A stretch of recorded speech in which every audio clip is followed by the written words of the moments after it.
नमस्कार CSK news में आप सभी दोस्तों का एक बार फिर से बहुत बहुत स्वागत है। दोस्तों आज दिन भर की जो फटाफट ब्रेकिंग न्यूज़ निकल के आ रही है दोस्तों आपको बता दें, फिलहाल गलवान घाटी में शहीद हुए सैनिकों को वीरता पुरस्कार दिए जाने से बौखला उठा है चाइना। ड्रैगन की बेचैनी की असली वजह क्या है वो भी आपको बताएंगे। दूसरी बड़ी अपडेट, फिलहाल 59 ऐप को बैन कर चीन को दी बड़ी चोट, तो अब ड्रैगन ने विश्व व्यापार संगठन से लगाई गुहार। तीसरी बड़ी अपडेट निकल के आ रही है दोस्तों, फिलहाल आपको बता दें दिल्ली गृह मंत्रालय का बड़ा एक्शन, दिल्ली में हुए दंगे के बीच FIR में योगेंद्र यादव समेत 39 नेताओं के नाम जो सरकार से करते हैं वार्ताजियां।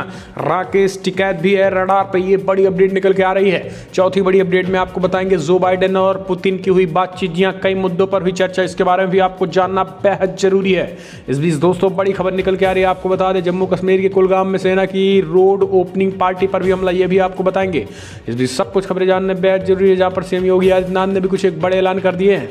और इस बीच दोस्तों बड़ी खबर निकल के आ रही है, आपको बता दें वॉशिंगटन में अमेरिका में कानूनी खालिस्तानी झंडे लहराए गए हैं। ये बड़ी खबर निकल के आ रही है, अब आप समझिए दूतावास के बाहर खालिस्तानी झंडे, ये भी आपको बताएंगे। सब कुछ खबरें जानना बेहद जरूरी है, लेकिन उससे पहले एक छोटा सा निवेदन, अगर आपने चैनल को सब्सक्राइब नहीं किया तो प्लीज़ सब्सक्राइब की लाल बटन दबाकर चैनल को सब्सक्राइब करें। और अगर आप भी मानते हैं प्रधानमंत्री मोदी के नेतृत्व में देश चीन और पाकिस्तान दोनों को मुंहतोड़ और करारा जवाब देगा तो इस वीडियो को लाइक करके अपना समर्थन दें। इसके दरअसल पहली बड़ी खबर निकल के आ रही है, गलवान घाटी में शहीद हुए सैनिकों को वीरता पुरस्कार दिए जाने से बौखला उठा चाइना, ड्रैगन की बेचैनी बढ़ी। दरअसल पिछले साल जून में गलवान घाटी में दुस्साहस करने वाले कई चीनी सैनिक भारतीय वीरों के साथ संघर्ष में मारे गए हैं, लेकिन ड्रैगन ने उनका सैन्य सम्मान के साथ अंतिम संस्कार तक नहीं किया है, जिनको लेकर वहाँ के सैनिक परिवार वालों ने दबी जुबान में नाराजगी भी जाहिर कर दी है। ऐसे में चीन भारत में सैनिकों को मिलने वाले सम्मान को पचा नहीं पा रहा है। गणतंत्र दिवस पर गलवान घाटी में शहीदों को दिए गए वीरता पुरस्कार से चाइना चिढ़ गया है और उसने इसे तनाव बढ़ाने वाला कदम बता दिया है। चीन सरकार के मुखपत्र ग्लोबल टाइम्स ने सैनिक गलवान घाटी में शहीद हुए 16 बिहार रेजिमेंट के कमांडिंग ऑफिसर कर्नल संतोष बाबू को दूसरा सबसे बड़ा सैन्य सम्मान महावीर चक्र सहित दूसरे सैनिक को वीर चक्र दिए जाने पर अपनी भड़ास निकाली है।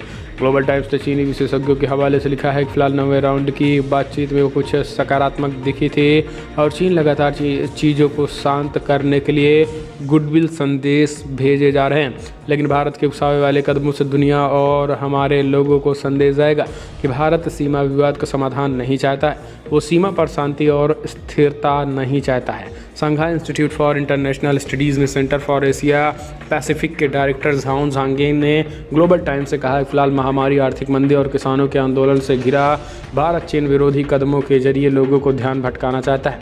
झाओ ने कहा है कि फिलहाल सर्दी बीतने के बाद गतिरोध जारी रहेगा और चीन को सतर्क रहने की जरूरत है। हम चलते हैं अगली अपडेट लेते हैं। भारत ने 59 ऐप को बैन कर चीन को दी बड़ी चोट, अब ड्रैगन ने विश्व व्यापार संगठन से लगाई गुहार। चीन के साथ सीमा विवाद के बीच भारत सरकार ने टिकटॉक और UC ब्राउज़र समेत 59 चीनी ऐप पर प्रतिबंध लगा दिया था। हाल ही में भारत सरकार ने एक नोटिस जारी करके टिकटॉक समेत 59 चीनी ऐप्स पर लगे बैन पर परमानेंट कर दिया जा रहा है। भारत सरकार ने फैसला चीनी कंपनियों के जवाब में असंतुष्ट होकर किया है। भारत के इस कदम से एक बार फिर से चीन तिलमिला गया है। ऐप पर प्रतिबंध लगने से करोड़ों रुपए का नुकसान होने से बौखलाए चीन ने कहा है कि 59 चीनी ऐप्स पर प्रतिबंध रखने का भारत सरकार का निर्णय विश्व व्यापार संगठन के नियम के खिलाफ है। इससे चीनी फार्मों को भी नुकसान होगा। हम चलते हैं अगले अपडेट लेते हैं दोस्तों, आपको बता दें फिलहाल भारत को पूरी तरीके से अलविदा कहेगी टिकटॉक की कंपनी बाइटडांस। जी हाँ, चीनी सोशल मीडिया कंपनी बाइटडांस ने भारत में अपना कारोबार बंद करने की घोषणा कर दी है। भारत में टिकटॉक और हेलो ऐप का स्वामित्व रखने वाली इस कंपनी की सेवाओं पर प्रतिबंध जारी है। टिकटॉक के वैश्विक अंतरिम प्रमुख वेनेसा पप्पम और वैश्विक व्यापार समाधान के उपाध्यक्ष ब्लैक चांडली ने कर्मचारियों को भेजे एक ईमेल में कंपनी के निर्णय के बारे में बताया है कि वो टीम के आकार को कम कर रही है और इस निर्णय से भारत के सभी कर्मचारी प्रभावित होंगे।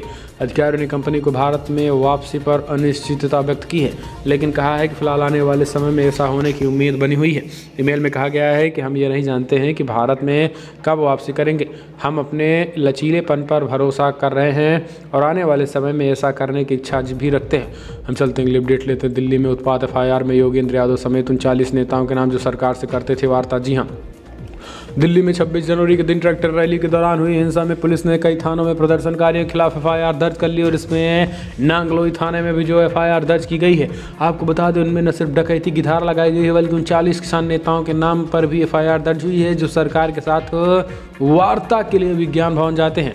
इस एफआईआर में योगेंद्र यादव का भी नाम शामिल है, राकेश टिकैत जैसे कई उन नेताओं के नाम शामिल हैं जो केवल जो सरकार से बातचीत करते थे। दोस्तों आपको बता दें पुलिस ने 50 से ज़्यादा लोगों पर इस मामले में गिरफ्तार भी कर लिया है। नांगलोई पुलिस ने एफआईआर में डकैती की धारा इसलिए जोड़ी है क्योंकि कुछ पदरी नांगलोई में पुलिस से आंसू गैस के करीब 150 गोले भी छीन ले गए थे। ये बड़ी अपडेट निकल के आ रही है।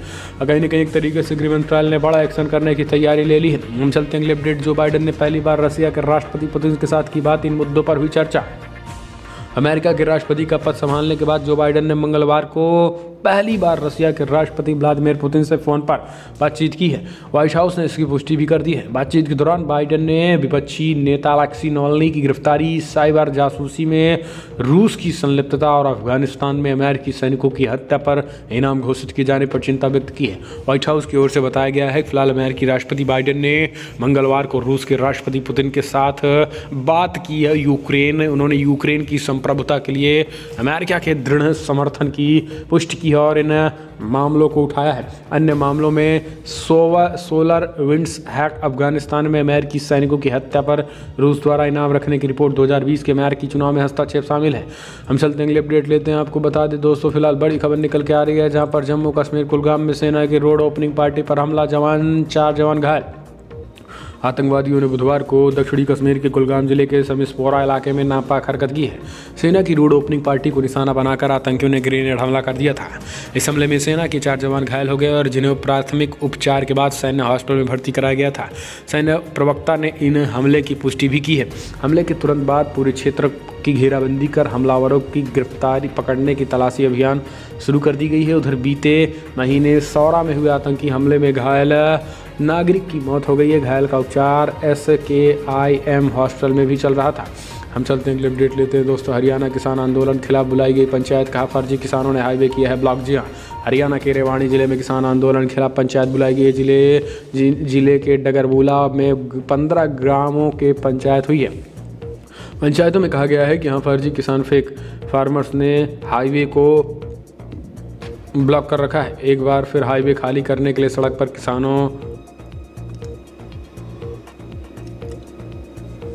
किसानों को कहा जाएगा कि उनके दोबारा पंचायत कर आगे की रणनीति बनाई जाए। आपको बता दें कि खेड़ा बॉर्डर और मसानी से पहले ही किसान वापस लौटने लगे हैं। गणतंत्र दिवस पर दिल्ली में हुई घटना के बाद लोगों में गुस्सा है। वहीं दिल्ली में किसानों के ट्रैक्टर परेड के दौरान उपद्रव के बाद हरियाणा और पंजाब में सख्ती बढ़ गई है। दोनों राज्यों में हाई अलर्ट जारी कर दिया गया है।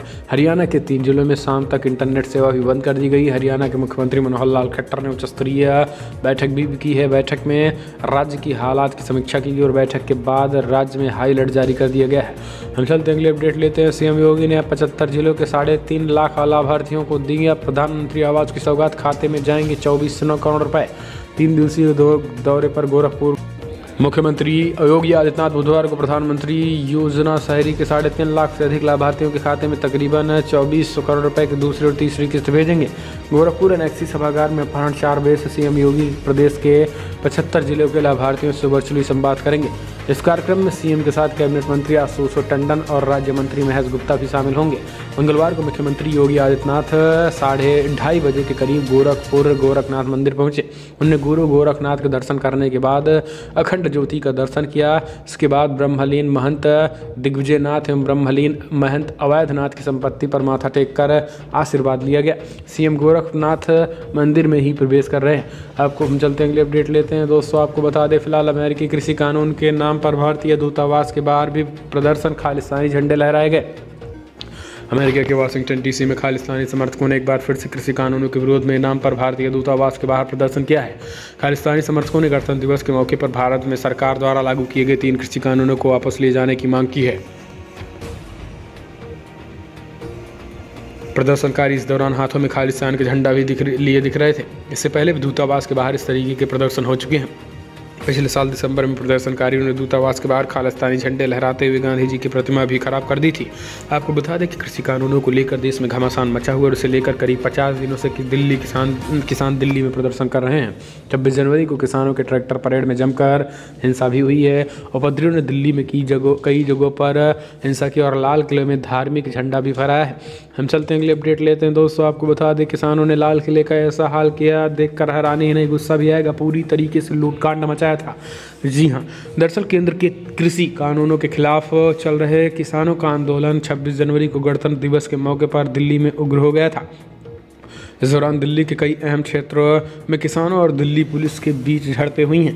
प्रदर्शनकारी किसान पुलिस के बैरिकेडिंग तोड़ते हुए ट्रैक्टर ट्रॉली के साथ लाल किले परिसर में घुस गए थे और वहां झंडा फहराने के साथ ही उन प्रदर्शनकारियों ने जमकर उत्पात मचाया था। लाल किले के अंदर मौजूद संपत्ति को नुकसान पहुंचाया गया। किसानों ने कल लाल किले का क्या हाल किया था उसकी तस्वीरें देखकर हैरानी ही नहीं गुस्सा भी हो जाएगा। किसान मंगलवार को लाल किले के अंदर घुस गए थे। हम चलते हैं अपडेट लेते हैं। दोस्तों आपको बता दें केंद्रीय मंत्री प्रकाश जावड़ेकर बोले किसानों से बातचीत के रास्ते बंद नहीं हुए, कुछ देर में दिल्ली पुलिस करेगी प्रेस कॉन्फ्रेंस। दरअसल आपको बता दें कि फिलहाल दिल्ली पुलिस ने अपनी FIR में ITO में हुई हिंसा का क्रमवार ब्यौरा दिया और ये बताया कि फिलहाल कैसे पुलिस के बार बार लाउडस्पीकर पर अनाउंस करने के बाद किसानों ने कानून व्यवस्था नहीं बनाए रखी और हिंसा करते हुए आगे बढ़ते रहे। इस FIR में ट्रैक्टर के उस एक्सीडेंट की भी बात है जिसमें एक किसान की मौत हुई। बताया गया है कि ट्रैक्टर के हादसे के बाद पुलिस वालों ने ट्रैक्टर चालक को बचाने की कोशिश की थी, लेकिन एक अन्य ट्रैक्टर आया और उन्हें कुचलने की कोशिश की, जिसके चलते पुलिस वालों को वहां से भागना पड़ा था। सांस्कृतिक और पर्यटन मंत्री प्रहलाद पटेल ने लाल किले का दौरा करने के बाद बताया है कि मैंने आज सांस्कृतिक मंत्रालय और भारतीय पुरातत्व सर्वेक्षण के उच्च अधिकारियों के साथ लाल किले का भ्रमण किया। मैंने 2 निर्देश दे दिए हैं कि तत्काल रिपोर्ट बनाई जाए कि इसमें उसे गृह मंत्रालय को सौंप दी जाए, तत्काल FIR दर्ज की जाए। रिपोर्ट आने के बाद बाकी चीज़ें स्पष्ट हो जाएंगी क्या क्या नुकसान हुए हैं। इस बीच दोस्तों आपको बता दें प्रकाश जावड़ेकर ने कहा है कि फिलहाल किसानों से बातचीत का जो सिलसिला है वो बंद नहीं होगा, बातचीत होती रहेगी। हम चलते हैं अपडेट लेते हैं। दोस्तों बड़ी खबर निकल के आ रही, लाल किले पर खालसा झंडा फहराने वाले दीप सिद्धू को NIA ने भेजा नोटिस। जी हाँ, दरअसल लाल किले की प्राचीर पर झंडा फहराने वाले दीप सिद्धू को NIA ने तलब कर दिया और सिख फॉर जस्टिस मामले में ये नोटिस भेज दिया गया है। सूत्रों की माने तो दीप सिद्धू पर विदेशों से पैसे लेने का आरोप है। किसानों के प्रदर्शन के नाम पर पैसे को लेन देन किया गया है। लगातार जानकारी मिल रही थी कि कुछ देश विरोधी ताकतें इस किसान आंदोलन में शामिल हो रहे हैं। NIA पता कर रही है कि फिलहाल दीप सिद्धू को यह पैसा कहां से मिला है। फाइनेंस इंटेलिजेंस यूनिट ने भी मामले में सवाल किया है। दरअसल आपको बता दें कि आज लाल किले पर दीप सिद्धू ने केसरी रंग का एक झंडा एक व्यक्ति को थमाया, जिसके बाद व्यक्ति ने लाल किले की प्राचीर झंडे को लहराया है। लंबे वक्त से चल रहे किसान आंदोलन में दीप सिद्धू लाइमलाइट में आना चाहते थे। हम चलते हैं अपडेट लेते हैं। छात्र ने चीफ जस्टिस को लिखा पत्र, ट्रैक्टर परेड के दौरान हिंसा पर संज्ञान लेने का आग्रह। मुंबई के एक विधि छात्र ने मंगलवार को देश के प्रधान न्यायाधीश CJI बोबड़े को पत्र लिखकर उनसे आग्रह किया है कि गणतंत्र दिवस के दिन किसान ट्रैक्टर परेड के दौरान दिल्ली के लाल किले में हुई हिंसा का वो स्वतः संज्ञान लें। मुंबई विश्वविद्यालय के छात्र आशीष राय द्वारा लिखे गए पत्र में दावा किया गया है कि ट्रैक्टर परेड के दौरान कुछ असामाजिक तत्वों द्वारा आतंक फैलाया गया। पत्र में कहा गया है कि जिस प्रकार से लाल किले में भारत के राष्ट्रीय ध्वज के स्थान पर अन्य समुदाय के झंडे को लहराया गया, उससे देश के सम्मान और गरिमा चोट पहुंचेगी। इनमें दावा किया गया है कि इस दौरान बड़े पैमाने पर सार्वजनिक संपत्ति को भी नुकसान पहुंचाया गया है।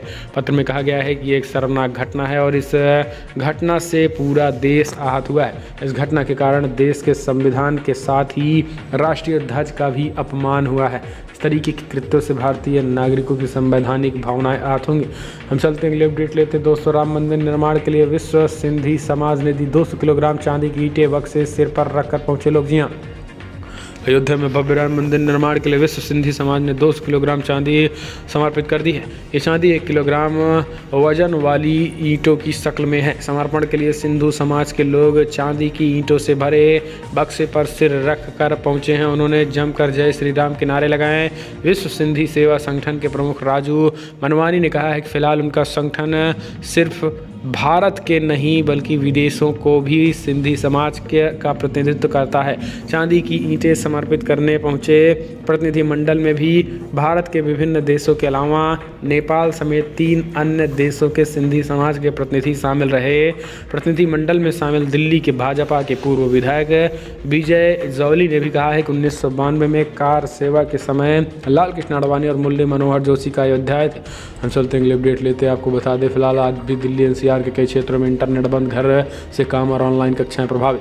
दिल्ली एनसीआर में इंटरनेट सेवा बंद किए जाने से करोड़ों यूजर्स प्रभावित हुए हैं।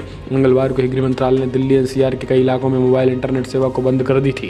किसानों की ट्रैक्टर रैली के दौरान हुए हंगामे के बाद गृह मंत्रालय ने एनसीटी के सिंधु, गाजीपुर, टीकरी, मुकरबा चौक, नौगली और उनके आसपास के इलाकों में इंटरनेट सेवा बंद कर दी थी। ये सेवाएं अगले आदेश तक बंद रहेंगी। वहीं हरियाणा के 3 जिले सोनीपत, पलवल और झज्जर में टेलीकॉम सर्विसेज शाम 5 बजे तक बंद कर दी गई थी। हम चलते हैं, अपडेट लेते हैं। दोस्तों, कांग्रेस सांसद का दावा, दिल्ली बवाल के पीछे खालिस्तानियों का है हाथ। जी, आखिरकार कांग्रेसी भी इस बात को स्वीकार कर रहे हैं कि खालिस्तानियों का मूवमेंट बहुत बड़ा हो चुका है। दिल्ली हिंसा पर पंजाब में सियासी घमासान जारी है। पंजाब से लुधियाना के कांग्रेस सांसद रवनीत सिंह बिट्टा ने दावा किया है कि फिलहाल गणतंत्र दिवस पर जो कुछ हुई हिंसा के पीछे खालिस्तानियों का हाथ है। बिट्टा का कहना है कि दिल्ली में जो कुछ भी हो उसकी योजना 3 दिन पहले ही बना ली गई थी। रवनीत सिंह बिट्टू ने कहा है फिलहाल किसान आंदोलन के पीछे से खालिस्तानी नेता दीप सिद्धू अपना एजेंडा चला रहा था। गणतंत्र दिवस पर उपद्रव और हिंसा की योजना भी बनाई गई थी। इसके पीछे खालिस्तानी हाथ है और खालिस्तानियों का हाथ नकार नहीं सकते हैं। हम चलते हैं, अपडेट लेते हैं। दोस्तों, आपको बता दें, फिलहाल बड़ी खबर निकल के आ रही है। योगी सरकार का बड़ा ऐलान, यूपी में शहीद पुलिसकर्मियों के घर तक बनेगा जय हिंद वीर पथ मार्ग। जी हाँ, दरअसल योगी सरकार ने शहीद पुलिसकर्मियों के सम्मान में भी एक बड़ी घोषणा कर दी है। यूपी के उप मुख्यमंत्री केशव प्रसाद मौर्य ने प्रयागराज में कहा है, फिलहाल देश की सीमा की सुरक्षा हमारे तीनों सेना के जवान करते हैं, उसी तरीके से नागरिकों की सुरक्षा हमारी पुलिस करती है। अपराधियों के खिलाफ पुलिस लगातार कार्रवाई कर रही है। कई बार मुठभेड़ की स्थिति भी बन जाती है। जैसे सेना के जवान बॉर्डर पर वीरगति को प्राप्त होते हैं, उसी तरीके से पुलिस के जवान भी अपराधियों से मुठभेड़ में शहीद हो जाते हैं। यूपी में कहीं भी अगर कोई भी सेना का जवान या पुलिसकर्मी शहीद होता है तो उसके घर तक जय हिंद वीर पथ के नाम से सड़कें बनाई जाएंगी। उप मुख्यमंत्री केशव प्रसाद मौर्य ने कहा है कि हाई स्कूल और इंटर में टॉप करने वाले सभी 20 बच्चों को सम्मानित किया जाएगा और इनकी फोटो लगाकर उनके घर तक डॉक्टर APJ अब्दुल कलाम गौरव पथ के नाम से सड़क बनाई जाएगी। हम चलते हैं, अपडेट लेते हैं। दोस्तों, बड़ी खबर निकल के आ रही है। शिकंजे में आ सकता है राकेश टिकैत। सोशल मीडिया पर उसका वीडियो वायरल, लाठी लेकर रैली में आना कहता हुआ दिखाई दे रहा है। देश की राजधानी दिल्ली में कल जिस तरीके से दंगा हिंसा भड़का है, इसके पीछे राकेश टिकैत का हाथ बताया जा रहा है। आपको बता दें कि राकेश टिकैत बड़े पैमाने पर लोगों को इकट्ठा लाठी डंडे लेकर इकट्ठा रहने के आदेश दे दिए थे। सोशल मीडिया पर वीडियो वायरल होने के बाद जल्द ही शिकंजे में लिया जा सकता है। आपको बता दें कि सोशल मीडिया में वीडियो आने के बाद उसकी पोल खुल चुकी है और लोग ये पूछ रहे हैं कि आखिर राकेश टिकैत के खिलाफ कार्रवाई कब होगी। हम चलते हैं, अपडेट लेते हैं। दोस्तों, बड़ी खबर निकल के आ रही है। आपको बता दें, दिल्ली हिंसा में आया पंजाब के दीप सिद्धू का नाम। सनी देओल से रह चुके हैं करीबी रिश्ते। सनी देओल ने ट्वीट करके इस बात को नकारा है। जी हाँ, ट्रैक्टर रैली के दौरान दिल्ली में हिंसा के पीछे पंजाबी अभिनेता और गायक दीप सिद्धू का नाम सामने आ रहा है। दीप सिद्धू का नाम भाजपा सांसद सनी देओल के साथ भी जोड़ा जाता था। हालांकि हिंसा में दीप सिद्धू का नाम आने के बाद सनी देओल के ट्वीट कर इस मामले से खुद को अलग कर दिया है। सनी देओल ने ट्वीट किया है कि आज कल किले पर जो कुछ हुआ वो देखकर मन बहुत दुखी है। मैं पहले भी 6 दिसंबर को ट्विटर के माध्यम से ये साफ कर चुका हूँ कि मेरा या मेरे परिवार का दीप सिद्धू के साथ कोई संबंध नहीं है। हम चलते हैं, अपडेट लेते हैं। दोस्तों, बड़ी अपडेट निकल के आ रही। वेब सीरीज तांडव सुप्रीम कोर्ट की 2 टूक, अभिव्यक्ति की आज़ादी के नाम पर कुछ भी दिखाने की छूट नहीं है।